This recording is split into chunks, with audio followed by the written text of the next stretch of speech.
양희찬이 결국 비극적인 결말을 맞게 된다는 소식이 전해졌습니다. 이번 영상 끝까지 봐주시면 우아한 제국에 대한 재미있는 이야기를 즐기실 수 있으실 거예요. 정우혁은 양희찬을 자수시키기 위해 정말 충격적인 선언을 하고 말았는데요. 자기를 따라다니던 빛나랑 앞으로 잘해볼 생각이라며 허락을 해달라고 했어요. 이건 정말 말도 안 되는 이야기였죠. 왜냐하면 빛나는 정우혁의 여동생이었잖아요. 정우혁이 양희찬의 아들이라는 것이 밝혀지면서 빛나의 사랑은 절대 이루어질 수 없는 것이 되었는데요. 정우혁은 그걸 알면서도 빛나의 마음을 받아주겠다는 이야기를 해버렸습니다. 그 말을 들은 양희찬과 우영란은 완전히 사색이 되어 굳어지고 말았는데요. 정우혁이 양희찬의 아들이라는 것을 알고 있는 두 사람은 정우혁이 지금 하고 있는 말이 무슨 말인지 도무지 이해할 수 없었던 것 같습니다. 자초지종을 모르는 우영란이 더욱 크게 놀랐던 것 같은데요. 정우혁이 자기한테 칼을 들이밀었다는 것을 알고 있는 양희찬은 정우혁이 빛나를 이용해서 자기를 압박하려고 한다는 사실을 눈치챘던 것 같아요. 정우혁은 양희찬을 그냥 둘 생각이 없었습니다. 양희찬은 정말 탐욕스러운 인간이었어요. 거기다가 뻔뻔하게 거짓말을 일삼고 있었는데요. 양희찬은 자기가 정우혁을 죽이려다가 정준이를 죽이고 말았다는 사실을 끝까지 인정할 생각이 없었습니다. 하지만 정우혁은 이미 양희찬이 엄마를 죽인 배우라는 사실을 확신하고 있었죠. 정우혁은 양희찬이 뺑소니범과 이야기를 나누는 사진을 갖고 있었잖아요.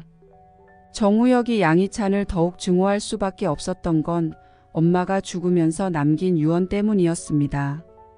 정준이는 죽기 전에 양희찬을 미워하지 말고 살라고 했잖아요. 정준이는 양희찬이 정우혁의 아버지라는 이유로 용서를 하라고 했습니다. 그런데 양희찬이 정준이의 등에 칼을 꽂은 거였어요. 정우혁은 자기가 양희찬한테 그렇게 거추장스러웠냐고 하면서 그래서 자기를 죽이려고 했냐고 소리를 질렀는데요.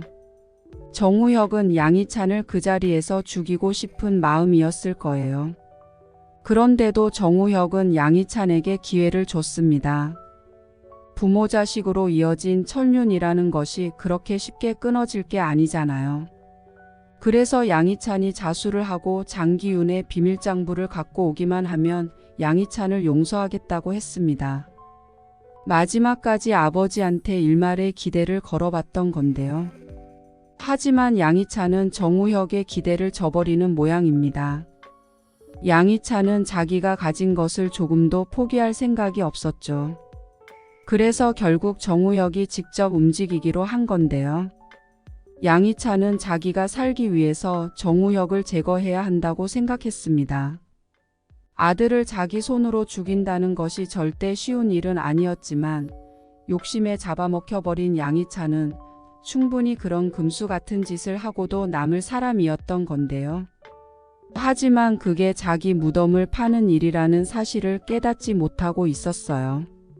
양희찬은 정우혁을 죽이기 위해서 예전에 뺑소니범을 다시 불러들였는데요. 뺑소니범은 이미 여러 차례 사람을 죽인 적이 있는 냉혹한 킬러였습니다. 양희찬이 자기 약점을 쥐고 있다는 것을 알아챈 뺑소니범은 정우혁을 죽이라는 의뢰를 받아들이기 전에 양희찬부터 제거해버릴 생각이었던 거죠. 결국 양희찬은 자기 손으로 자기 무덤을 판 꼴이 되겠네요. 아들이 준 마지막 기회를 차버린 양희찬이 비극적인 결말을 맞게 되는 모습을 꼭 보고 싶어요.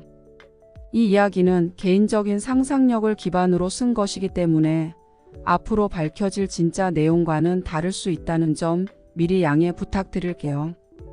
이번 영상 재미있으셨으면 구독과 좋아요 부탁드립니다. 구독은 저에게 큰 응원이 됩니다. 오늘도 시청해 주셔서 감사합니다.